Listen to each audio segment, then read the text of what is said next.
সাইয়্যিদুনা ইব্রাহিম আলাইহিস সালাম আল্লাহ পাক যিনাকে জলিলুল কদর নবী করেছে, যিনি আল্লাহ পাকের কাবা শরীফ তৈরি করেছে, সেই ইব্রাহিম আলাইহিস সালামকে আল্লাহ পাক কত দিক দিয়ে পরীক্ষা নিয়েছে, নিজের আওলাদের দিক দিয়ে পরীক্ষা নিয়েছে। প্রথম তো শিশুবেলা আওলাদকে কাবার ওখানে রেখে আসার পরীক্ষা নিয়েছে, যেখানে কোনো ঘর ছিল না, কোনো বাড়ি দৌড় কিছুই ছিল না, ওই জায়গাতে প্রথম রেখে আসার হুকুম দিয়েছে, সেখানেও কামিয়াবি হয়ে গেছে। আবার দ্বিতীয় আওলাদের পরীক্ষা নিয়েছে, এই ইব্রাহিম তুমি আমি আল্লাহকে কতটা ভালোবাসো, তার পরীক্ষা হিসাবে পরীক্ষা নিয়েছে, তোমার আওলাদ তোমার সন্তানকে আমার জন্য কুরবানি করে দাও। ইব্রাহিম আলাইহিস সালাম নিজের আওলাদকে নিয়ে গিয়ে মিনাতে শুইয়ে দিয়ে আল্লাহর খুশির জন্য তরোয়াল চালিয়েছে।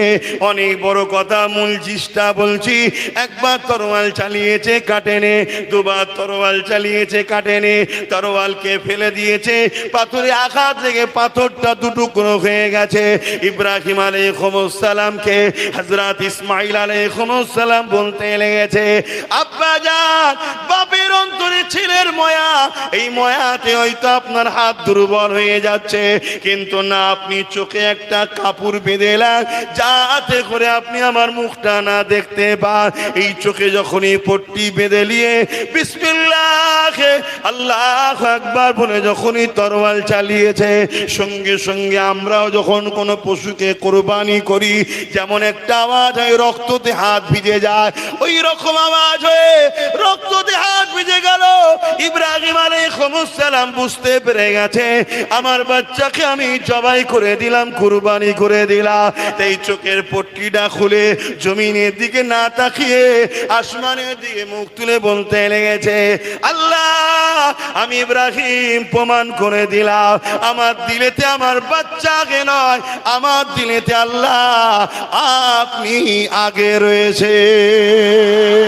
আল্লাহ, আমি আমার বাচ্চাকে আপনার জন্য কুরবানি করে দিলাম। আল্লাহ আওয়াজ দিয়ে দিলে, ইব্রাহিম জমিনের দিকে দেখো, যখনই জমিনের দিকে তাকালে জমিনের দিকে দেখতে লেগেছে, ইব্রাহিম আলাইহিস সালাম দেখতে লেগেছে একটা জান্নাতি পশু দুম্বার নাই জবাই হয়ে পড়ে রয়েছে, আর ইসমাঈল আলাইহিস সালাম পাশে দাঁড়িয়ে রয়েছে। ইব্রাহিম আলাইহিস সালাম চিন্তিত হতে লাগলে, আল্লাহ আওয়াজ দিয়ে বলতে লাগলে, এই ইব্রাহিম, তুমি কুরবানিতে পরীক্ষাতে পাস হয়েছ, কিন্তু আমার উদ্দেশ্য তোমার বাচ্চাকে জবাই করা নয়, আমার উদ্দেশ্য হলো তোমার দিলে দুনিয়ার প্রেমকে জবাই করে আমি আল্লাহ আমার প্রেমটাকে রাখা।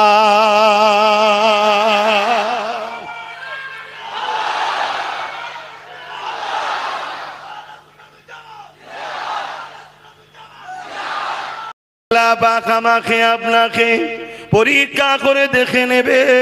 প্রতিটা নবী আলাইহিস সালামকে আল্লাহ পরীক্ষা করেছে। এ কানিংয়ের মানুষ, আমি মনে করি আল্লাহ জীবনতলা কানিংয়ের মানুষকে অনেক ভালোবাসে, তাই অন্যের থেকে অনেক বেশি কষ্ট আপনারা ভোগ করেছেন, আপনাদের উপরে অনেক জুলুম হয়েছে, আপনাদের উপরে অনেক অত্যাচার হয়েছে, আপনাদেরকে অনেক আঘাত দেওয়া হয়েছে। মনে রেখে দেবে, এ দুনিয়া সামান্য জিন্দেগি, ধনীদের থেকে গরিবরা 500 বছর আগে আল্লাহ পাকের জান্নাতি হয়ে যাবে। দুনিয়ায় না হয় 70 বছরে ধনী, দুনিয়ায় না হয় 50 বছরে ধনী, দুনিয়ায় না হয় 50, 60, 70 বছর একটু আরাম আয়েশ করে কাটাবার স্বপ্ন নি, কিন্তু মনে রাখবে কিয়ামতের কঠিন দিনে যেদিন মাথার এক পেগ দেখতিলা এক হাত উপরে আল্লাহ সূর্যকে নামিয়ে দেবে, মাথার খিনে গুলো গলে গলে নাক দিয়ে ঝরে ঝরে পড়বে। ওই কিয়ামতের দিনেতে আল্লাহ পাক ধনীদের থেকে 500 বছর আগে জান্নাতি দিগকে, গরিব দিগকে আল্লাহ পাক জান্নাতি বানিয়ে দেবে।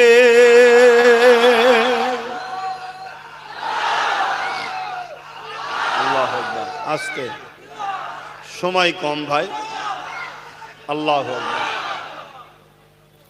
তাহলে গরিব বলে মন খারাপ? হ্যাঁ, জুলুম হলে মন খারাপ? গর্ব করো যে সাহাবাদের সুন্নত পালন হয়েছে, জোরে বলুন সুবহানাল্লাহ। এজিদের সুন্নত আমরা পালন করিনি। এজিদ মেরেছিল, আবু জেল মেরেছিল, উদবা মেরেছিল, সাইবা মেরেছিল, আর মার খেয়েছিল হযরতে বেলাল, হযরতে খাব্বাব, হযরতে খুবাইব, সাহাবা হুজুররা। তা আমরা মার খেয়েছি কোনো জুলুম করে নয়, চুরি করে নয়, ডাকাতি করে নয়, কারো মেরে নয়, কারো কেড়ে নয়। মার খেয়েছি শুধুমাত্র নবী বংশের আওলাদের সাথ দিয়েছিলাম। সে বলেছিল আসো মসজিদ বাঁচাতে হবে, মাদ্রাসা বাঁচাতে হবে, নায়ের পক্ষে থাকতে হবে, গরিবের পক্ষে থাকতে হবে, তাই তো নাকি? জুলুমকে বন্ধ করতে হবে, তাই তো নাকি? না ডেকেছিলাম চলো বাবা ব্যাংক ডাকাতি করতে হবে, যে ডাকাতি করতে গিয়ে ধরা পড়ে মার খেয়েছিলে তোমরা। তাহলে তোমরা গর্ব করো, শুকরিয়া আদায় করো যে আল্লাহ আমাদেরকে সাহাবাদের সুন্নত পালন করিয়েছে। অনেকে আমার এই কথা শুনে হাসে, কি বলছি, সব কটা খালি মাথায় মুখে দাঁড়িয়ে নেই, প্যান্ট শার্ট পরা। তুমি মাথায় টুপির পিছনে চলে গেলে, তুমি এর দাড়ির দিকে চলে গেলে, এর জামার দিকে চলে গেলে, কিন্তু দেখলে না অনেক দাড়ি রেখে মাথায় টুপি দিয়ে বড় জুব্বালে গিয়ে রাইসুল মুনাফিক আব্দুল্লাহ ইবনে উবাই হয়ে বসে আছে, এটা দেখলেন না? হয়তো এ দাড়িওয়ালা, টুপিওয়ালা, জুব্বাওয়ালা আল্লাহওয়ালাদের নবীর সুন্নাতের একটা ইউনিফর্মের থেকে কম আছে, কিন্তু এর মধ্যে একটা ফরজ ইবাদতও আছে। কি? এ নায়ের পক্ষে, সন্ত্রাসের বিরুদ্ধে, জোরে বলুন সুবহানাল্লাহ। এটা দেখলে না?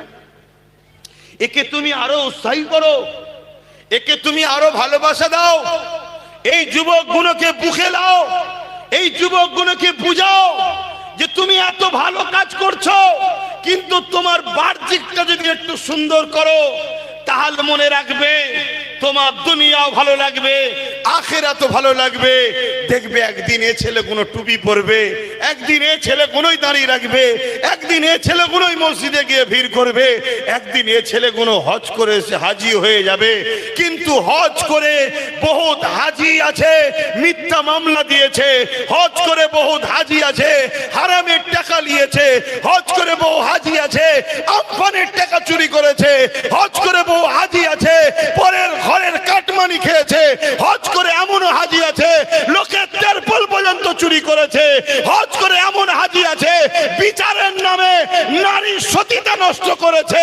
এই হাজির থেকে এই প্যান্ট শার্ট পরাগুলো অনেক অনেক গুণ ভালো, এটা আমার আল্লাহ ও রাসূল বলছে।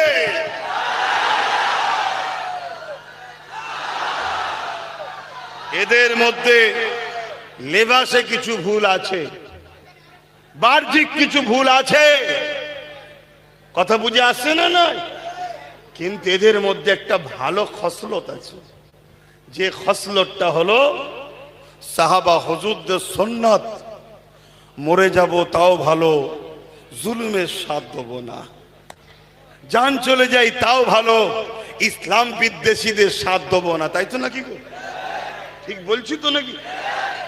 না ভেতরে ভেতরে অন্য জায়গায় আবার সেটিং করছে কেন? কিছু কিছু মুসলমান তোমাদের এলাকায় দেখছি, তাদেরকে তো মুসলমান সুরাতে দেখতে, তাই বলছি, নামে মুসলমান তাই প্রমাণ দিতে বলতে হবে না, বুঝবেন কি করে? কিন্তু হাকিকতে তারা মুনাফিক নয়, তারা ইসলামের প্রকাশ্য দুশ্মনের থেকেও জঘন্য খারাপ, ইসলামের প্রকাশ্য দুশ্মনের থেকেও জঘন্য খারাপ, যাদেরকে মুনাফিক বলা হয়। শুনছেন? যুগে যুগে ইসলামের ক্ষতি সব থেকে বেশি করেছে মুনাফিকেরা। বাবারা এই বিষয়ে একটা কথা বলেনি, তারপরে আমার আপনার পিতা হযরতে সৈয়দনা ইব্রাহিম আলাইহিস সালামের একটা কথা বলবো। এই যুবকেরা, তরুণেরা আমার রাসূলুল্লাহর কথা বলবো। এই বলে দিয়ে যে হযরতে আবু বকর সিদ্দিক রাদিয়াল্লাহু তাআলা তিনি আমল করে আমার নবী পাকের হাতে হাত দিলে, ইমানের কলেমা পড়লে, নবীকে রসুল জেনে, আল্লাহকে আল্লাহ জেনে, ইমানের কালেমা পড়ে দ্বীনে ইসলাম রসুলের দিনে চলে আসলে, এ যুবকেরা, তরুণেরা, এ নবী পাকের প্রেমিকেরা, অপর দিকে আর একটা ব্যক্তির নাম বলছি, রাইসুল মুনাফিক আব্দুল্লাহ ইবনে উবাই। সে আমার রাসূলুল্লাহর হাতে হাত দিলে, আবু বকরের মাথায় পাগড়ি রয়েছে, মুখে দাড়ি রয়েছে, পরনায় জুব্বা রয়েছে, মাথায় টুপি রয়েছে। রাইসুল মুনাফিক আব্দুল্লাহ ইবনে উবাই, তারও পাগড়ি রয়েছে, মাথায় টুপি রয়েছে, মুখে দাড়ি রয়েছে, পরনায় জুব্বা রয়েছে। সিদ্দিক আকবর নবী পাককে ইক্তেদা করে মদিনার নববী শরীফে নামাজ পড়ে, আব্দুল্লাহ ইবনে উবাই ও নবীকে ইক্তেদা করে মদিনার নববী শরীফে নামাজ পড়ে। আবু বকর সিদ্দিক নবীর সঙ্গে জালিম, অত্যাচারী, খুনি, তৎকালীন যারা শাসক ছিল বদমাইশ, তাদের বিরুদ্ধে রাসূলুল্লাহ লড়াই করেছে। আবু বকর সিদ্দিক নবীর সাথে গেছে, আব্দুল্লাহ ইবনে উবাই ও রাসূলের সাথে গেছে। আবু বকর সিদ্দিক নবীর সঙ্গে হজে গেছে, আব্দুল্লাহ ইবনে উবাই ও নবীর সঙ্গে হজে গেছে। আবু বকর সিদ্দিক নবীর সঙ্গে রোজা রেখে ইফতার করেছে, আব্দুল্লাহ ইবনে উবাই ও নবীর সঙ্গে রোজা রেখে ইফতার করেছে। আল্লাহ নবী কোরআন শোনায়, কালামে হককে শোনায়, শরিয়া শোনায়। আবু বকর সিদ্দিক বসে বসে শোনে, আব্দুল্লাহ ইবনে উবাই বসে বসে শোনে। কিন্তু একটা বড় বিষয় হলো এটা, কোরআন ঘোষিত আব্দুল্লাহ ইবনে উবাই রাইসুল মুনাফিক জান্নাত জাহান্নামের ঘোষণা হয়েছে, জাহান্নামের সবথেকে নিকৃষ্ট জায়গায় যাবে, এই ঘোষণা হয়ে গেছে। আর আবু বকর সিদ্দিক দুনিয়া থেকে জান্নাতে সার্টিফিকেট পেয়েছে। দুজনেরই তো নামাজ, দুজনেরই রোজা, দুজনেরই দাড়ি, দুজনেরই টুপি, দুজনেই হজ করেছে, দুজনেই নবীর হাতে হাত দিয়েছে, দুজনেই নবীর নববী শরীফে বসে, দুজনেই নবীকে ইক্তেদা করে নামাজ পড়ে। একজন ঘোষণা পেচ্ছে জাহান্নামী, আর একজন জান্নাতি। কারণ কি? কি হলো তোমাদের? আবার উঠে বললে কেন হুড়মুড় করে?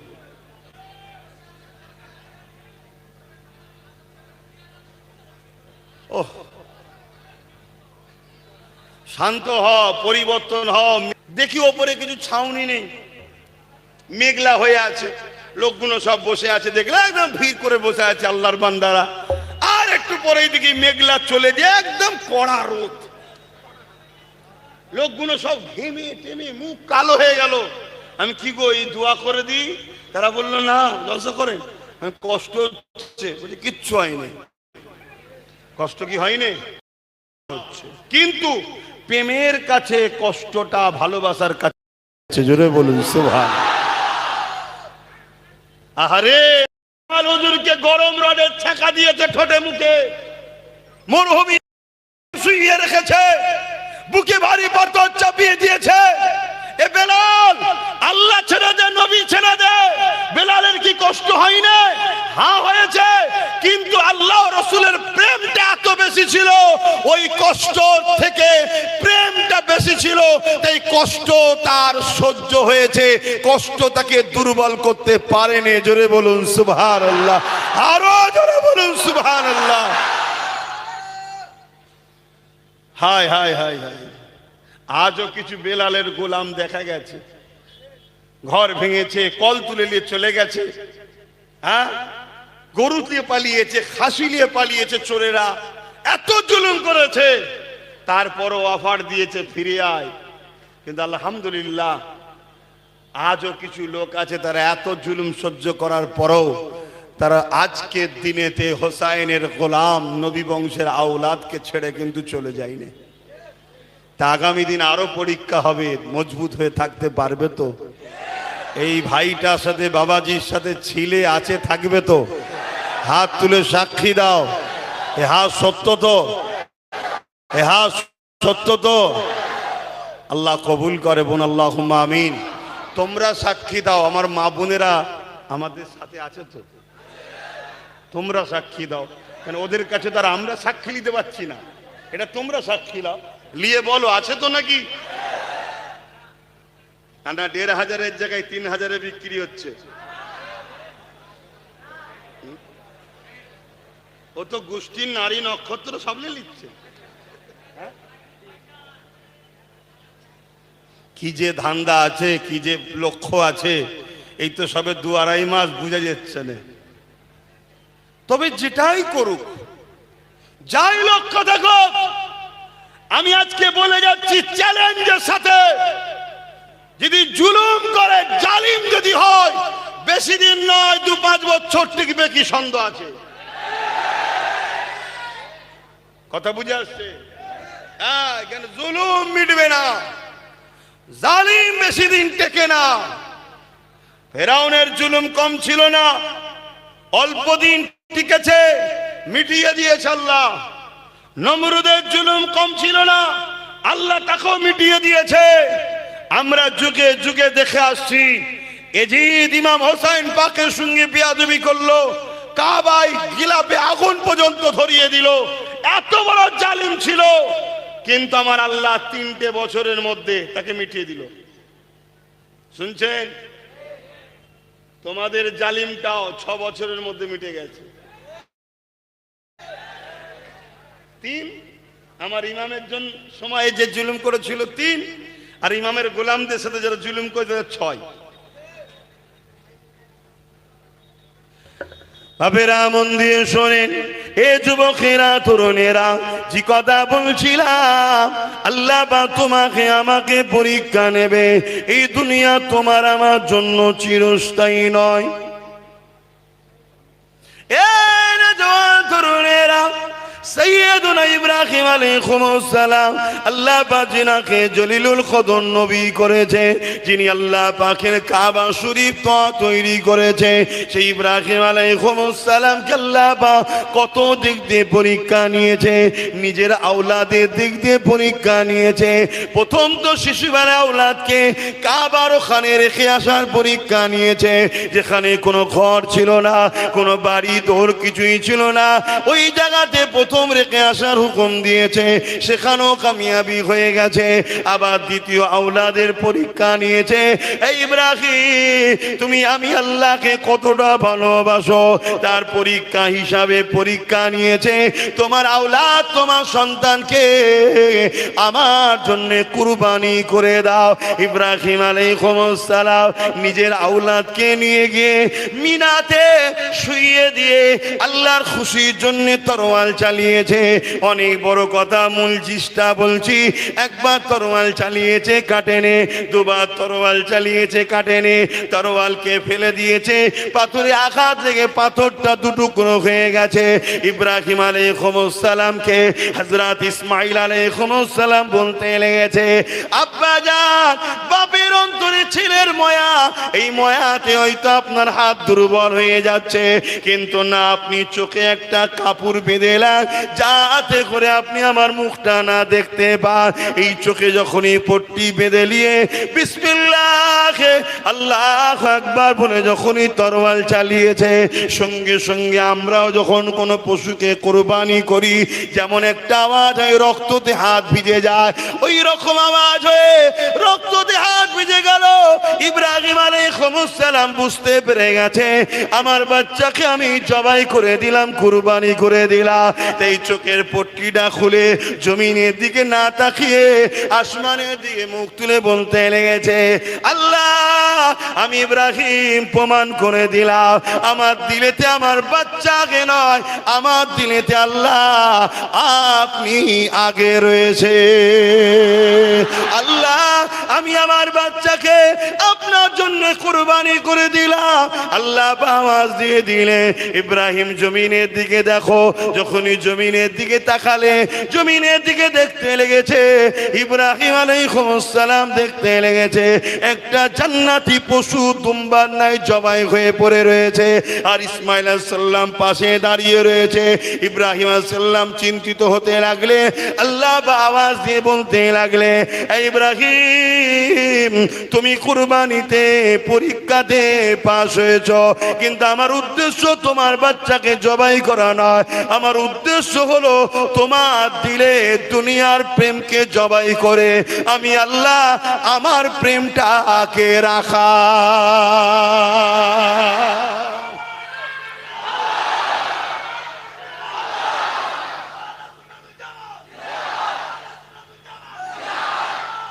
আল্লাহু আকবার। কাল মসজিদের উপরে হামলা হবে, মাদ্রাসার উপরে হামলা হবে, কোরআনের উপরে হামলা হবে, দ্বীনের উপরে হামলা হবে, ইনসাফের উপরে হামলা হবে, নারীদের উপরে হামলা হবে, গরিবদের উপরে হামলা হবে, বিধবাদের উপরে হামলা হবে, আল্লাহ সৃষ্টির উপরে হামলা হবে, আমার দেশের উপরেও হামলা হবে। এই হামলাকে রুখার জন্য আগামী দিন যদি আমাদেরকেও কুরবানি হতে হয়, আমরাও কুরবানি হয়ে জালিমদের বিরুদ্ধে লড়াই করতে রাজি আছি না? এই ইমানি জজবা রাখতে হবে, এই পাওয়ার রাখতে হবে। আরে ইমামে হোসেন পাক বলেছে, তুমি জুলুমের বিরুদ্ধে দাঁড়াও, অন্যায়ের বিরুদ্ধে দাঁড়াও, অত্যাচারের বিরুদ্ধে দাঁড়াও, খুনিদের বিরুদ্ধে দাঁড়াও, জালিমের বিরুদ্ধে দাঁড়াও, সন্ত্রাসের বিরুদ্ধে দাঁড়াও। আমি হোসেনকে দেখো, আমি রসুলের নামাসা, জান্নাত আমার নবীর, দুনিয়া আমার নবীর, আখিরাত আমার নবীর, সবকিছু আল্লাহ বানিয়েছে আমার নানার জন্য, এবং দুনিয়া থেকে আমি জান্নাতের সার্টিফিকেট পেয়েছি। আমি হোসেন নামাজ পড়েছি, আমি হোসেন রোজা রেখেছি, আমি হোসেনের পাগড়ি আছে, আমি হোসেনের দাড়ি আছে, আমি হোসেনের টুপি আছে, আমি হোসেনের জুব্বা আছে, আমি হোসেনের তসবিহ পড়ি। কিন্তু এর মানে এটা নয় জুলুম দেখে চুপ থাকবো, অন্যায় দেখে চুপ থাকবো, অত্যাচার দেখে চুপ থাকবো, মিথ্যা দেখে চুপ থাকবো। না না, এটা আমার নবীর আদর্শ নয়। আমার নবীর আদর্শ আবু জেহেলের বিরুদ্ধে, উতবার বিরুদ্ধে, সাইবার বিরুদ্ধে, রোমের বিরুদ্ধে, পারস্যের বিরুদ্ধে, কিসরার বিরুদ্ধে, কাইসারের বিরুদ্ধে, পৃথিবীর সমস্ত জালিম শাসকদের বিরুদ্ধে আমার রাসূল লড়াই করেছে। মুসলিমদের পক্ষে, এতিমের পক্ষে, বিধবার পক্ষে, মানুষের পক্ষে, মুসলমান হোক অমুসলিম হোক, রাসূল সবার জন্য এসেছে, সবার পক্ষে দাঁড়িয়ে লড়েছে। তাই আমি হোসেন বলে যাই, তুমি ন্যায়ের পক্ষে দাঁড়িয়ে লড়ো, অন্যায়ের বিরুদ্ধে দাঁড়িয়ে লড়ো, ন্যায়ের পক্ষে দাঁড়াও, অন্যায়ের বিরুদ্ধে দাঁড়াও। আমার আল্লাহ তোমাকে নিরাশ করবে না। হয় হোসেনের কাতারে শহীদ দিয়ে আমার সঙ্গে জান্নাত দেবে, না আমার সাথী যারা বিজয় হয়েছে তাদের কাতারে গাজী করেও জান্নাত দেবে। জোরে বলুন সুবহানাল্লাহ, আরো জোরে বলুন সুবহানাল্লাহ। ভাইরা আমার, আমাদের জন্য এই দুটো রাস্তা, আর মুনাফিকের জন্য আরো রাস্তা আছে। আমাদের জন্য মনের মধ্যে শহীদের তামান্না রাখতে হবে। শহীদ কি গো, আল্লাহ যদি দেয় নেবে না? হ্যাঁ, কিন্তু আমাদের অত বড় কপাল কি জানি না। আমাদের কপাল যত বড় হবে কি আমাদের জানা নাই, কিন্তু শহীদের মাকাম কত। আহা, শহীদদের ঘরে আল্লাহ বেহিসাব জান্নাত দেবে। জোরে বলুন সুবহানাল্লাহ। গাজীদেরও জান্নাত, কিন্তু হিসাব দিতে হবে, তারপরে জান্নাত। কথা বুঝে আসছে? তাহলে আমি একটা কথা বলতে গিয়ে এদিকে চলে এলাম। মুনাফিক আর মুমিন দুদিকেই দাড়ি, তাহলে দুদিকেই টুপি, দুদিকেই নামাজ, দুদিকেই রোজা, দুদিকেই হজ। আর কারবালাতেও ঠিক এরকমই ছিল। এজিদের তাবুতেও আজান হয়েছে, হোসাইন পাকের তাবুতেও আজান হয়েছে। এজিদের দিকেও কি বলে কলেমা পড়া মুসলমান, হোসাইনের দিকেও রয়েছে কলেমা পড়া মুসলমান।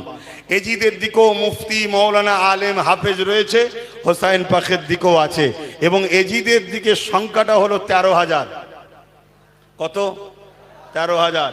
কিছু লোক কিছুদিন আগে বলছিল না, হ্যাঁ আব্বাস সিদ্দিকী ওর সাথে কজন আছে, হ্যাঁ এরকম বলছিল না?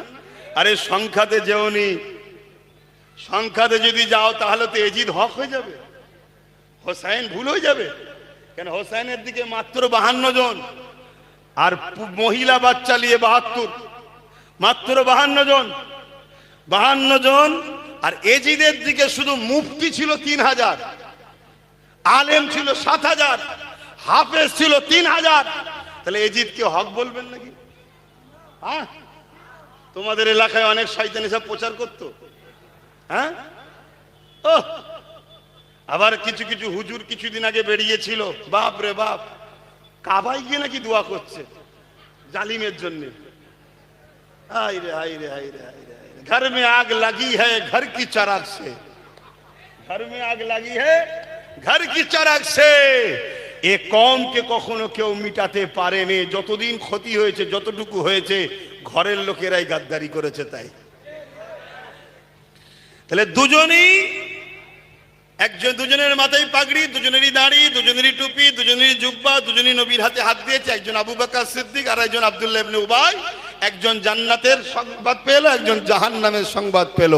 কারণ কি? হযরত আবু বকর সিদ্দিককে জিজ্ঞাসা করা হলো, ও হযরত আবু বকর সিদ্দিক কারণটা কি? হযরত আবু বকর সিদ্দিক বলল, এ আমার নবীর অনুসারীরা, এ আমার নবীর সাহাবারা, বাবারা শুনে রেখে দাও, জেনে রেখে দাও, আব্দুল্লাহ ইবনে উবাইয়ের যা রয়েছে আমি আবু বকরেরও তাই রয়েছে, কিন্তু আমার যা আছে ওর মধ্যে তা নাই। কি আপনার আছে ওর নাই, কিন্তু ওর যা আছে আপনার রয়েছে, এটা খুলে বলুন। হযরত আবু বকর সিদ্দিক বললে, ওর নামাজ আছে আমার আছে, ওর রোজা আছে আমারও আছে, ওর হজ আছে আমারও আছে, ওর দাড়ি আছে আমারও আছে, ওর টুপি আছে আমারও আছে, ওর পাগড়ি আছে আমারও আছে, ওর নবীর পিছনে ইক্তেদা করেছে আমিও করেছি, ওর নবীর সাথে জিহাদে গেছে আমিও গেছি, ওর নবী পাকের সঙ্গে হজে গেছে আমিও গেছি। এই দিক দিয়ে ওর যা আছে সব আমারও রয়েছে, কিন্তু আমার যা আছে ওর তা নাই। কি আপনার আছে ওর নাই? হযরত আবু বকর সিদ্দিক বললে, আমি এখান থেকে রাসূলুল্লাহকে ভালোবাসি, ও এখান থেকে ভালোবাসে, অর্থাৎ আমার দিলে আল্লাহ নবীর প্রেম ঈমান আছে, ওটা ওর নাই। ও দুনিয়াকে ধোঁকা দিবার জন্য মুসলমান সেজে আছে, কিন্তু আমার দিলের মধ্যে আল্লাহ নবী সবার আগে আছে। আরো জোরে বলুন সুবহান। আল্লাহ কখনো আমাদেরকে পরীক্ষা নিল, একদিকে মত, একদিকে আল্লাহ ও রসুল। আপনি কাকে নেবেন? মত? বলুন বলুন, মানে জান বাঁচাবার অফার, আর একদিকে আল্লাহ ও রসুল, আপনি কাকে নেবেন? এটা পরীক্ষা।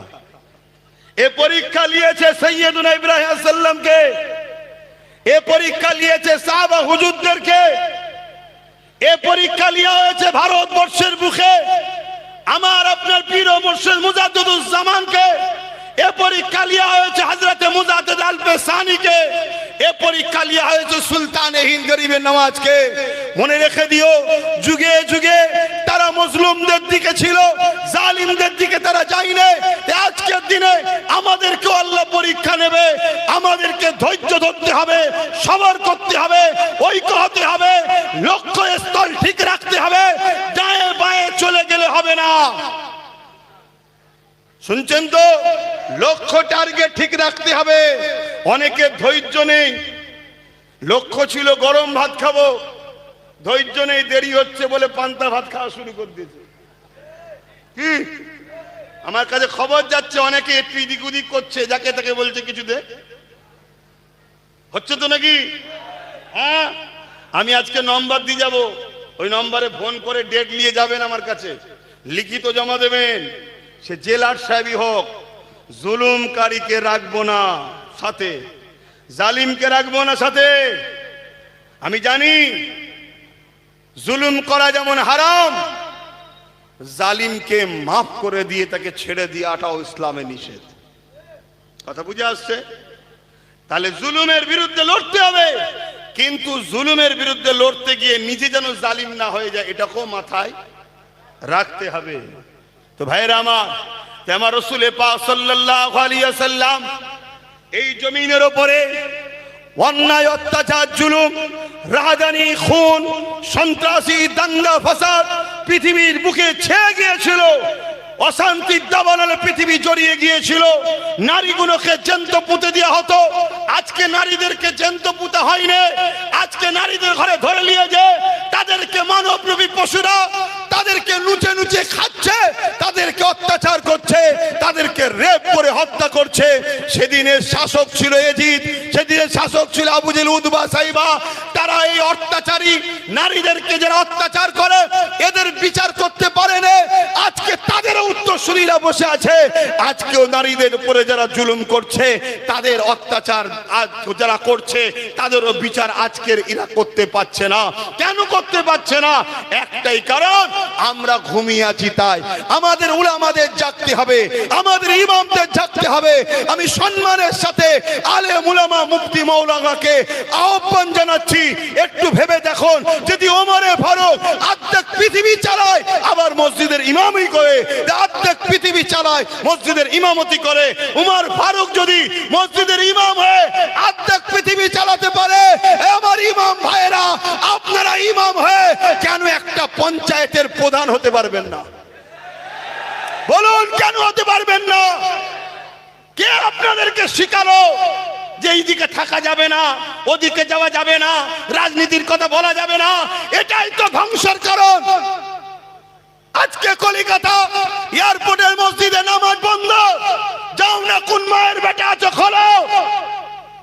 সেদিন যেমন চুচুড়াতে মসজিদে তালা মেরা দিয়েছিল বিগত সরকার, মাদ্রাসা বন্ধ করে দিয়েছিল বিগত সরকার, অনেক আন্দোলন হয়েছে, অনেক কিছু হয়েছে, কেউ খুলতে পারেনি।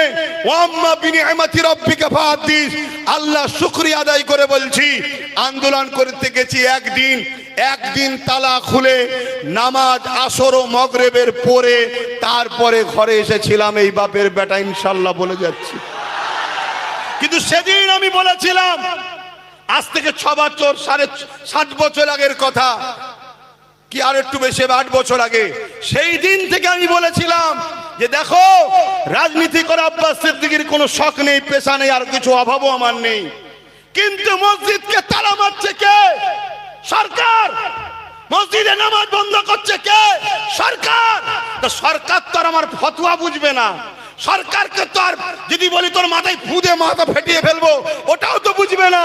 সরকার বোঝে আইনের ভাষা, সরকার বোঝে পাওয়ারের ভাষা। সেই দিন থেকে আমি বলেছিলাম যে আগামী দিন মসজিদ বানাচ্ছ, মাদ্রাসা বানাচ্ছ, কবরস্থান নিরাপদে রাখতে যদি চাও, রাজ পাওয়ার দরকার আছে। কিন্তু আমার কথা তো গুরুত্ব দিলে না।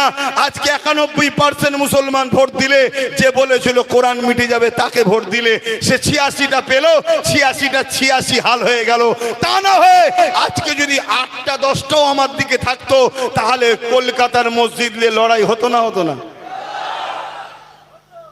তারপরেও লড়াইয়ের চিন্তা ভাবনা নিয়ে প্রস্তুত নিচ্ছি, চলছে কাজ। কিন্তু দুঃখ লাগছে কি, মসজিদের সভাপতি বলছে আন্দোলন করতে হবে না, রাস্তায় নামতে হবে না। তাহলে বলুন, গাদ্দার কোথায়? বলুন। আর এই কথা যখনই বলবো, গাদ্দারের চেলারা তখন আমার পিছনে মিডিয়াতে শুরু হয়ে যাবে। কথা বুঝে আসছে না? নাই লাও। ওই জন্যই বলছি বাপ, মুসলমানকে চিনতে বড় মুশকিল হচ্ছে। তাই প্রত্যেক জায়গায় বলছি, তুমি যদি আমার হও, আমি তোমার জন্য হব। তা তুমি কি আমার? যদি আমার হও, তার দলিল কি আছে? তার প্রমাণ কি আছে? আজকে এয়ারপোর্ট মসজিদের জায়গায় হয়েছে, মসজিদের এয়ারপোর্টের জায়গায় মসজিদ হয়নি, মসজিদের জায়গায় এয়ারপোর্ট হয়েছে। ঠিক আছে, রানওয়ে বাড়ানো দরকার, হ্যান দরকার, তান দরকার, অবশ্যই দেশের উন্নতির পক্ষে আমরা। ঠিকই তো নাকি? দেশের কোনো ক্ষতি হবে এটা নয়। কিন্তু দুনিয়ায় তো আরো জায়গা আছে, শুধু মুসলমানদের মসজিদটাই নজর পড়ছে কেন? অনেক রাস্তার উপরে তো অনেকের অনেক কিছু আছে, সেগুলো নজরে পড়ে না তো। রাস্তার বীজখানে আছে, পুরো বীজখানে, কই নজরে পড়ে না তো। শুধু আমাদের টার্গেট কেন? একটাই কারণ, জানে এ জাতির হয়ে লড়াই করার কেউ নাই। এ জাতির যারা নেতৃত্ব দিচ্ছে, তাদের বেশিরভাগটাই তো জালিমরা জানে আমাদেরই। তাই তো আজকে যা খুশি করছে। এখনো সময় আছে, সংগঠিত হও, ঐক্যবদ্ধ হও, একতা হও। কারোর উপরে জুলুম করার জন্য নয়, কারো বিরোধী করার জন্য নয়। একতা হব অন্যায়ের বিরুদ্ধে লড়াইয়ের জন্য, সত্যেরকে বাঁচাবার জন্যে, ন্যায়ের পক্ষে থাকার জন্যে, মিথ্যাকে মিটাবার জন্যে ঐক্য হও। আমাদের লড়াই কোনো ধর্মের বিরুদ্ধে নয়, আমাদের লড়াই হলো সন্ত্রাসের বিরুদ্ধে। আমাদের লড়াই কোনো জাতির বিরুদ্ধে নয়, আমাদের লড়াই হলো ফ্যাসিস্ট, অত্যাচারী, জালিম, স্বৈরাচারী, এজিদের মতো শাসকদের বিরুদ্ধে আমাদের লড়াই। যে লড়াই ইমাম হোসেন পাক করে দেখিয়েছে, ও লড়াই আগামী দিন আবার হবে, বিশাল লড়াই হবে। ওই লড়াইয়ে তোমরা লড়তে রাজি আছো? রাজি আছো? যদি রাজি থাকো ঐক্যবদ্ধ হও, একতা হও। দেখো কার পিছনে দাঁড়াতে হবে সেটা ভাবো। কেন নতুন করে তোমাদেরকে আবার বিভিন্ন দিকে, ওই বললাম না কড়াই ছিলাম চুলোই পড়ে গেছি, চুলো থেকে উঠা যাবে না? যাবে না? জোরে বলুন। হ্যাঁ ইনশাল্লাহ আল্লাহ উঠাবে। বলুন কে উঠাবে? হ্যাঁ ঈমান আছে তো নাকি? কোনো চিন্তা করবেন না, ভয় আল্লাহ ছাড়া কাউকে খাবেন না। শুনছেন তো নাকি? আমরা ডোনাল্ড ট্রাম্পকে ভয় করি না, আর ডোনাল্ড ট্রাম্পের খাস চালা মোদিকেও ভয় করি না। মোদি হচ্ছে ডোনাল্ড ট্রাম্পের খাস চালা। শুনছেন তো নাকি? ডোনাল্ড ট্রাম্প এনারা আব্বাজান আব্বাজান করে। শুনছেন তো? ভয় করি না। আর আমার বাংলার যিনি বসেছেন শুভেন্দু অধিকারী, তাকেও ভয়। জোরে বলুন। ভালোভাবে ন্যায়ের পক্ষে মানবতার সাথে থাকবে। রাজ্যের সিএম হয়েছে, তার জায়গায় সে, আমার জায়গায় আমি, সম্মানের জায়গায় সম্মান থাকবে। কিন্তু তুমি যদি মনে করো পাওয়ারের আসনে বসে যা খুশি করে নেব, অত সহজ নয়। খোদার মা দুনিয়ার বাদ। কথা বুঝে আসছে তো ভাইরা আমার? তাই আপনাদেরকে বলবো, আল্লাহ ছাড়া কাউকে ভয়, আল্লাহ ছাড়া কাউকে ভয়। জবান খুলে খুলে বলুন, আল্লাহ ছাড়া কাউকে, আল্লাহ ছাড়া অন্য কাউকে ভয়। আর নবী ছাড়া আমাদের কেউ নেতা মানি না। কথা বুঝে আসছে? ভালো মুখ্যমন্ত্রী ভালো বলবো, ভালো প্রধানমন্ত্রী ভালো বলবো, খারাপ মুখ্যমন্ত্রী খারাপ বলবো, খারাপ প্রধানমন্ত্রী খারাপ বলবো, ভালো লোক ভালো বলবো, খারাপ লোক খারাপ বলবো, ভালো মুসলমান ভালো মুসলমান, ভালো অমুসলিম ভালো মুসলিম। যদি মুসলমান খারাপ হয় তাকে খারাপ মুসলমান বলবো। ঠিক তো নাকি? হ্যাঁ, এই হক কথা বলতে হবে। জালিম শাসকের সামনে হক কথা বলা সব থেকে বড় জিহাদ। কথা বুঝে আসছে? হক কথা বলো, কিন্তু বলার আগে কিছু কাজ আছে তো নাকি? সেই কাজগুলো করো। তাই তোমাদেরকে ডাকছি, প্রত্যেকটা গ্রামে নাম ফোন নাম্বার লেখো, কারা আছো আমার সাথে জমা দাও। দিন যখন হবে একটা একটা গ্রাম ধরে ধরে ডাকবো, তোমাদের সঙ্গে বসবো, কিছু প্ল্যান পরিকল্পনা বলবো, কিছু আলোচনা প্রেম ভালোবাসার কথা বলবো।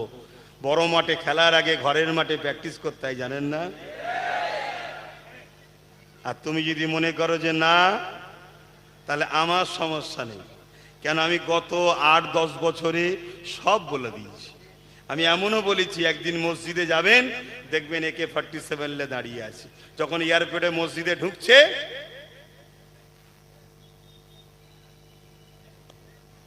এত যখন তেল বলো না যে যাবো, যাও দান করতে দেবে, ব্যাস। শুনছেন তো নাকি? কিন্তু এইটা যার হাতে আছে তাকে কন্ট্রোল করতে গেলে কি লাগে? হুজুরের ফু লাগে? বলবেন তো জুম্মার দিনে ইমামের খুতবা লাগে? মুরগি জবাই করতে লাগে? কি লাগে? তা আব্বাস সিদ্দিকী ওইটাই বুঝিয়েছিল, কিন্তু বুঝলে না তো। ওইটাই বুঝিয়েছিল যে আসো আসো ঐক্যবদ্ধ হও। তা না করে কোরআনের দুশ্মনকে দিলে 91% মুসলমান ভোট। কে কোরআনের দুশ্মন? যে বলেছিল কোরআন শেষ হয়ে যাবে আমার উন্নতি। শুনছেন তো? আর আল্লাহ খোদা তাকে এমন শেষ করেছে, তার আপনজনরাই তাকে ছেড়ে পালিয়েছে। ঠিক তো নাকি? কিন্তু আপনাদেরকে আর একটা কথা বলে যায়, যারা তাকে ছেড়ে চলে গেছে তারাও কত বড় গাদ্দার, চিন্তা করুন। হ্যাঁ, যে এতদিন ছিলি যার সাথে, বিপদের দিনে তাকে ছেড়ে দিলি, তার সাথে থাকতে পারতিস কি? আমি তার লোক নয়, তারপরেও বলছি তাকে ছেড়ে দিলি। আর একটা কথা বলি, তোমাকে আমাকে কতটা ঘৃণা করে এরা দেখো। ওই যে বেরিয়ে চলে গেল যে পাটটা, সেই পাটের মাথা তো মেন নেতৃত্ব দিচ্ছে কে দেখো? মুসলমান তো নাকি? মুসলমান নেতৃত্ব দিচ্ছে তো, আওয়াজ দেবে তো সেই ওরা। কথা বুঝছেন না বোঝেননি? আমি ওরা বলতো মুসলিমের কথা বলছি নি, কথা মাথায় ঢুকছে? সেই দেখো কেন 91% মুসলমানের ভোটে তো জিতেছিস, তাহলে কমসে কম তোদের মধ্যে যারা হবে মাঠে একজন কেউ বসুক না। না, মুসলমানকে দেওয়া যাবে না। তাই আমি যে কথা বলতে চাইছি, আমরা চুলোতে পড়ে গেছি, চুলো থেকে উঠতে হবে তো নাকি? চেষ্টা করতে হবে তো নাকি? চেষ্টা করা আমাদের কাজ। বিজয় কার? সাহায্য করবেন কে? নিশ্চিন্তায় থাকুন, আল্লাহ সাহায্য আসবে। জোরে বলুন ইনশাআল্লাহ। কিন্তু আমার বক্তব্য যেটা, চুলো থেকে তোলার তো চেষ্টা করছি, কিন্তু চুলো থেকে উঠে আবার কড়াই পড়ে যাবেন না তো? কেন আরো অনেকে কড়ালে ঘুরছে, শুধু তোমাকে আমাকে ফেলবে বলে। মুসলমানকে শুনছেন না? কড়ালে ঘুরছে, আয় আমার দিকে, আয় আমার দিকে, আয় আমার দিকে আয়। কেন রে বাবা? তোর করাতে তো 28 বছর ছিলাম, তোর করাতে তো 34 বছর ছিলাম, তোর করাতে 15 বছর ছিলাম, আবার তোর কড়াই যাবো কেন? এখন কোন কড়াতে আর নয়, নিজেদের পায়ে দাঁড়াতে হবে। রাজি আছেন? কারা রাজি আছেন হাত তুলে আর একবার সাক্ষী দেন। কথা ঠিক তো? তাহলে নিজের এলাকায় প্রমাণ করতে হবে, প্রত্যেকটা গ্রাম, প্রত্যেকটা জায়গা যেন আগামী দিন পায়। আর কিছু মুসলিম মুনাফিক রয়েছে, তারা এখন আবার কোরআনের দুশ্মন, মসজিদের দুশ্মন, মাদ্রাসার দুশ্মন, দিনের দুশ্মনদের সঙ্গে আবার ঝান্ডা নিয়ে ঘুরছে। জানতে হবে এরা প্রকাশ্য প্রমাণ হয়ে গেল, এরাও হলো মুনাফিক, ইজিদি মুসলমান। ঠিক না বে ঠিক? যাক, সময় তো কম, মাগরিবের দিকে যাচ্ছে। আসেন একটু সালাম পড়ে লিয়া নবী।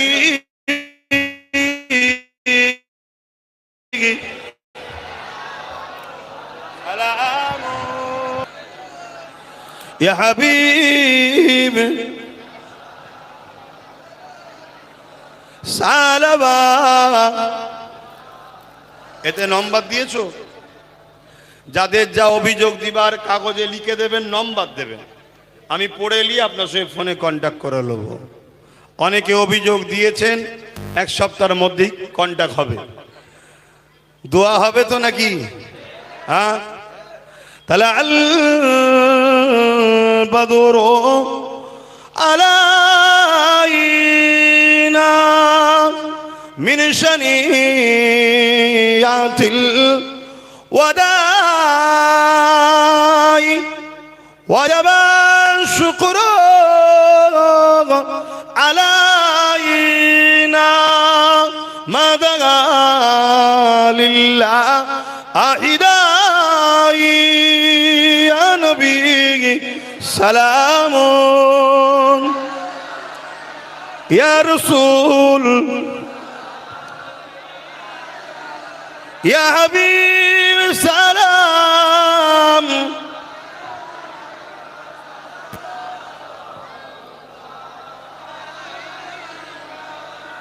একটা কথা মনে পড়েছে, একটু দাঁড়িয়ে দাঁড়িয়ে বলে দিই। আল্লাহ নবী একটা চিঠি পাঠালেন সাহাবা হুজুরদের হাতে, পারস্যের সম্রাটের হাতে। অনেকটা দেশ, এত বড় এলাকালি তারা ছিল, তাদের সূর্য ডুবতো না। পৃথিবীর একটা সময় আমেরিকার মতো দাদা ছিল, সে পারস্যর এত লোক উঠছে, ভেঙে যাবে না তো? তোমরা এখানে উঠে কি করছো? কমিটির ছেলে আর মোবাইল করছো, সরো। তোমরা তো খেদমত করবে, স্বভাব এমনি পাওয়া যাবে না। আর যদিও দাঁড়াও, মোবাইল করছো কেন? শুনছেন ভাই, মেহমান এলে বাড়িওয়ালা যদি সেজে গুজে বাবু হয়ে বসে থাকে, প্লেট নিয়ে মানায়, তোদের বাড়িতে এসেছে সব মেহমান, তোরা এখন বাবু হয়ে বসে থাকলে হবে? তোদের খেদমত করতে হবে। তো পারস্য সম্রাট, ওরে বাবা অনেক সময় চলে যাচ্ছে, সে কি করেছে, চিঠিটাকে খুব ভালো করে শোনেন, পড়ে নিয়ে টুকরো টুকরো করে ছিঁড়ে ফেলেছে। চিঠিতে কি ছিল? আল্লাহ নবীর পক্ষ থেকে মেসেজ, এ পারস্য সম্রাট, তুমি তোমার প্রজাদের ওপরে জুলুম বন্ধ করো। কথাটা ভালো না খারাপ? নারীদের উপরে অত্যাচার করো না, তোমার যারা অধীনস্থ প্রজা আছে তাদের উপরে জুলুম বন্ধ করো। রাজ ক্ষমতা নিয়ে মানুষের উপরে জুলুম করছো, এটা অন্যায়, বন্ধ করো। এটা আমার রাসূলুল্লাহ দিয়েছে। ক্ষমতা রয়েছে, ক্ষমতাটা পাওয়ার থাকে না, অহংকার থাকে না, থাকে না? হ্যাঁ থাকে তো নাকি? যেমন বিগত সরকার ক্ষমতার জোরে বলতে বলতে বলতে বলতে এমনও বলে ফেলছে কোরআন মিটে যাবে, ঠিক না? বলতে বলতে বলতে বলছে দুর্বল সরকার মনে করুনি। আরে এমন কিছু নয় রে বাবা, একটা ফুসকুরি হবে, সারাবার ক্ষমতা নাই। তো বেশি লাফালাফি করো না, মালিক দিয়েছে ভালোভাবে থাকো, মানুষের সঙ্গে ইনসাফ করো, নাই প্রতিষ্ঠিত করো, কলকারখানা করো। কথা বুঝে আসছে? বিগত বছর থেকে কংগ্রেস, বাম, টিএমসি সবাই মিলে আমাদেরকে শুনিয়েছে বিজেপি আমাদের দুশ্মন, ঠিক তো নাকি? তুমি প্রমাণ দাও মুসলমানদের দুশ্মন আমি নয়, তাহলে এরা মিথ্যা প্রমাণ হয়ে যাবে। তা না করে তুমি যদি সেই কাজ করতে যাও তাহলে ওরা সত্য হয়ে যাবে। তো সুযোগ যখন পেয়েছো প্রমাণ করো। তা না করে তুমি মুসলমানদের মসজিদ টসজিদে, সেটা একই জিনিস হয়ে গেল। ওরা যা বলেছে ঠিকই বলেছে তাহলে মনে হবে, তো তাহলে এরকম বোকার মধ্যে কাজ করলে হবে? ভালোভাবে কাজ করতে হবে। আশা করছি এখানে সরকারের লোক রয়েছে, রিপোর্টটা যদি যায়, যদি সরকারের শুধরাই তো ভালোই হবে, কি? আর না শুধরালে আর একবার লাগতে হবে। কিন্তু কাকে নিয়ে লাগবো সেটাই তো বুঝতে পারছি না। কেন এরাই তো বলছে আন্দোলনের রাস্তায় নেবনি, কি আমার মসজিদ চলে যাবেই বলছে, যেও না। তাহলে কিছু তো একটা ব্যাপার আছে, যাক অত ডিপে যাচ্ছে না। তো পারস্য সরকার ওই রেগে গিয়ে চিঠিটাকে কুচি করেছে, পাওয়ারের ক্ষমতা দেখিয়েছে। সাহাবীর মনে বড় কষ্ট হয়েছে, রাসূলকে এসে বলছে হুজুর, অন্য অন্য দেশের সরকাররা চিঠি নিয়েছে, কি করবে না করবে তাদের ব্যাপার, পরে জানা যাবে, কিন্তু পারস্য সরকার চিঠিকে কুচি করে ফেলেছে, যেটা আমাদের বড় কষ্ট লেগেছে। আল্লাহ নবী মুচকে হাসলেন, হেসে বললেন সাহাবারে কষ্ট পেও না, ও চিঠি কুচি করেনি, ওর রাষ্ট্রটাকে টুকরো টুকরো করে দিল। বলুন সুবহানাল্লাহ। খুব মন দিয়ে শোনেন, বাপের একটাই ছেলে ছিল পারস্য সম্রাটের। বাপ যেমন ছিল মাতাল, ছেলেও মাতাল। বাপ ছিল চরিত্রহীন, ছেলেও ছিল চরিত্রহীন। বাপ যাকে একদিন নিয়ে আসে বুঝে নেবেন, পরের দিন তাকে আবার ছেলে নিয়ে আসে। এই বাপ বেটাই একটা ঠুকুর মুকুর হচ্ছে, বুড়োকে না ঝাললে তো হবে না।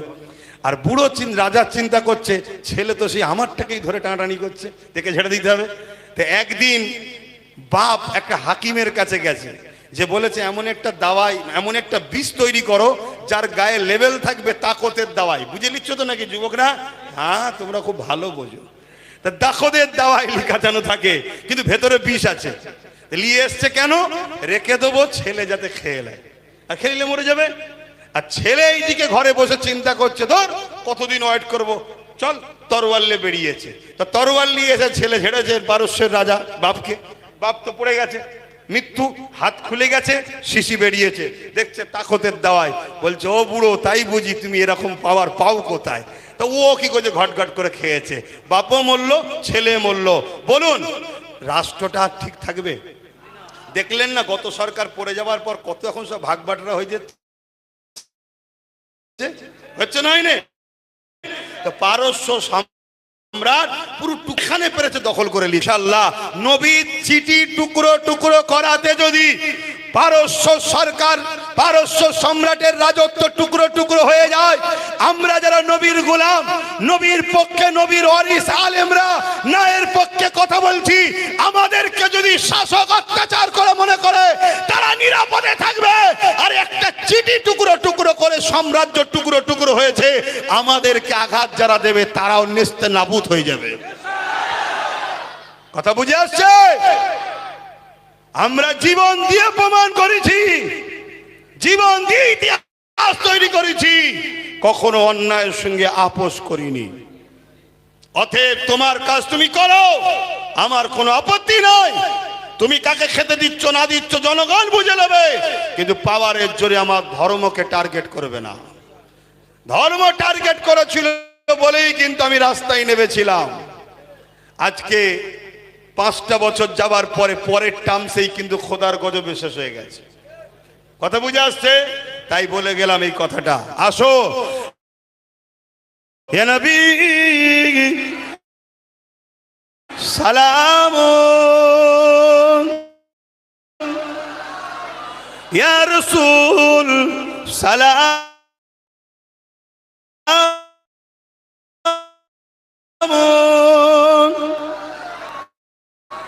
ইয়া হাবিব সালাম সালাবাতুল্লাহ।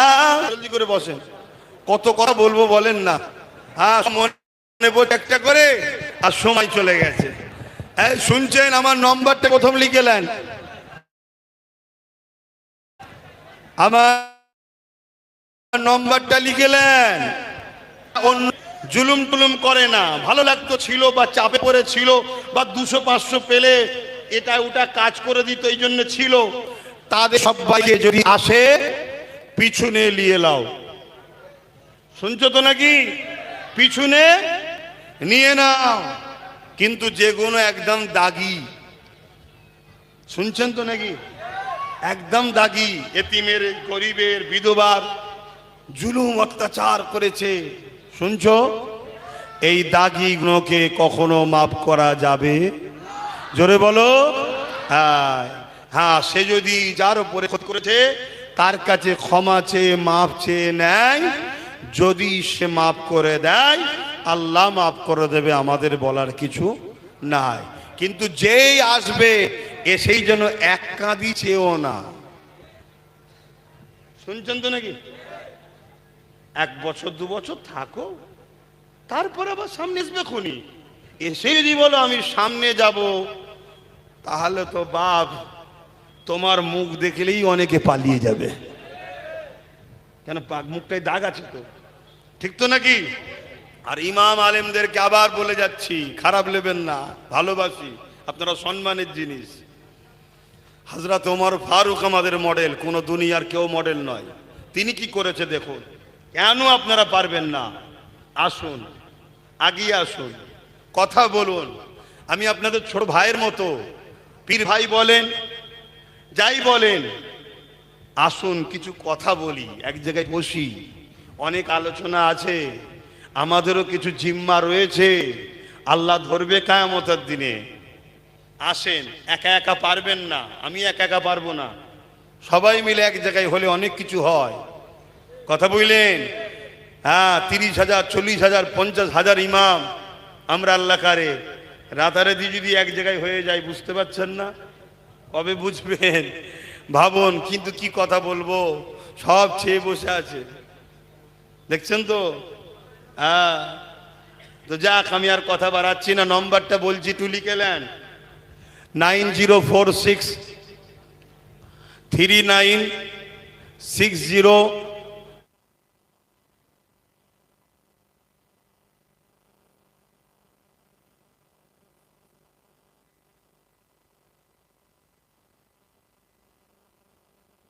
32982, এই দুটো নম্বর আপনারা ফোন করবেন। প্রতি জুম্মায় থাকি, এবং আরো যে বিষয়টা বললাম, নাম ফোন নাম্বার লিখে জমা দেন। কথা বুঝে আসছে? হ্যাঁ, লড়াই হলে যাবেন না? কি গো, যাবেন না? তা আপনাকে খুঁজে পাবো কোথা? তা যোগাযোগ থাকলে তবে তো তাকে ফোন করব। হ্যাঁ, আর আপনিও যখন বিপদে পড়বেন সব তো ফেলে দেবে, অন্ধকার করে তো পিটবে। আর যোগাযোগ থাকলে তবেই তো বলবেন হ্যালো, বিপদে পড়েছি। আর আমার কাছেও যদি আশপাশের সব যোগাযোগ থাকে, আমি বলবো হ্যালো, যাচ্ছি, চলে আয়। এক হবেন না? মারবার জন্য এক হয়ে গেল সব, আর আপনারা বাঁচার জন্য এক হবেন না? আমি তো কাউকে মারার জন্য আপনাদের ডাকছি না, কাউকে লুটার জন্য ডাকছি না, কারো ক্ষতি করার জন্য ডাকছি না, কেন কেন ইসলামে হারাম। কিন্তু মা বোনগুলোর ইজ্জত আবরু বাঁচাবার জন্য এক হবেন না? দেখেন না কি হলো। হ্যাঁ, বারাইপুরে মূল যে সাক্ষী দিচ্ছিল, মূল অভিযোগ নয়, মূল অভিযুক্তও নয়, মূল পান্ডা নয়, ও মূল সাক্ষী দিচ্ছিল, ও সব বলে দিচ্ছিল, তাকে ছেড়ে দিল। যে মেন রেপিস্ট সে নয় ওটা। আমরা তো ভুল মেসেজ শুনছি, আর আমরা কত নিচু জায়গায় বসবাস করি দেখছেন। আমি কাউকে বলছি না, কারো মেয়ে চলে গেলে তার বাপ মা হয়তো বলে ফেলবে যে আমি খুশি, কিন্তু না, একটু বুঝে কথা বলতে হয়। কথা বুঝছেন না, বোঝেন না? যার গেছে তার বুক ফাটবে স্বাভাবিক, কিন্তু তারপরেও বুক ফাটতে গিয়ে মাথা না ফেটে যায়, এটা মাথায় রাখতে হবে। বুক ফাটছে জানি, কিন্তু মাথায় রাখতে হবে যে আমি কি বলছি। খুশি বলে ফেললে হবে না। কথা বুঝে আসছে? কেন মূল যে আসামি সে কিন্তু এখনো ধরা, তাহলে বুঝতে পারলেন কেন মূল যে সাক্ষী সে গায়েব, তাকে ঝেড়ে দিয়েছে। সে অনেক কিছু ব্যাপার আছে বাপ, আর কি বলবো, এসব কথাকে বলেছি, শুধু আপনারা শোনেননি, এলাকায় আসা হয়নি, সোশ্যাল মিডিয়ায় শুনেছেন, ডাইরেক্ট শোনেননি, তাই বললাম। বিশেষ করে আমার মা বোনগুলো তো দেখতেই পাইনি, তবুও তো আপনারা একটু দূরে দূরে যান, তারা তো পারেই না, তাই একটুখানি আবার বললাম। না একই কথা কতবার বলবো, তো যা কার কথা নয় তওবা করেন। বিসমিল্লাহির রহমানির রহিম। আল্লাহ তাআলা আমি জানা অজানা ইচ্ছা ও ইচ্ছা সকল গুনাহ হইতে তওবা করিতেছি। আস্তাগফিরুল্লাহ রাব্বি মিন কুল্লি যামবি ওয়া আতুবু ইলাইহি। আশহাদু আল্লা ইলাহা ইল্লাল্লাহু ওয়াহদাহু লা শারীকা লাহু ওয়া আশহাদু আন্না মুহাম্মাদান আবদুহু ওয়া রাসূলুহু। লা ইলাহা ইল্লাল্লাহ মুহাম্মাদুর রাসূলুল্লাহ সাল্লাল্লাহু আলাইহি ওয়াসাল্লাম। যত কষ্ট বিপদেই থাকেন নবীকে খেয়াল করবেন যে আমার থেকে অনেক বেশি আহা কষ্ট তিনি কাটিয়েছেন, ঠিক তো নাকি? জানে সবর আসবে, ভুলের রাস্তায় যাবেন না, লুটের রাস্তায় যাবেন না। অনেকে কড়া নিয়ে ঘুরছে, আবার যেন কারো কড়ায় উঠে পড়বেন না, তাহলে আবার চলতে হবে। কথা বুঝে আসছে? আসুন আমরা এক হই, নিজেদের ক্ষমতার চেয়ারের একটা পায়া আমরা দখল করব। কথা বুঝে আসছে? যে ভাগ দেবে বাকি জায়গায় তাকে সাথ দেবো, এই হচ্ছে কথা। আসেন, আল্লাহুম্মা আমিন। আয় আল্লাহ, আপনি আমাদেরকে নামাজি, রোজাদার, মুত্তাকি, পরেজগার, হাজি গাজী বানান আল্লাহ। সময় তো একেবারেই সংক্ষেপ, যে যা আশালি হাত তুলেছে প্রত্যেকের আশা বর্ষাকে আপনি কবুল করুন আল্লাহ।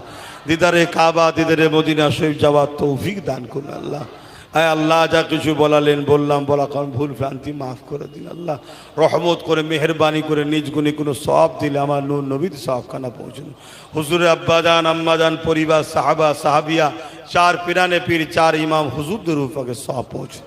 আয় আল্লাহ, হাবিবের খাতির রহমত করে দয়া করে মেহেরবানি করে আমাদের সকলের বাপ কুল, মা কুল, দাদু কুল, দাদি কুল, নানা কুল, নানি কুল, শ্বশুর শাউরি, মাই মুরব্বী কুল, সবার পীর ও মোর্শেদ মোজাদুজ্জামান দাদা হুজুর উপরে সওয়াব পৌঁছে দিন। দাদা হুজুরের 5 কলিজার টুকরা খলিফা হুজুরদের ওই দিয়ে সওয়াব পৌঁছে দিন।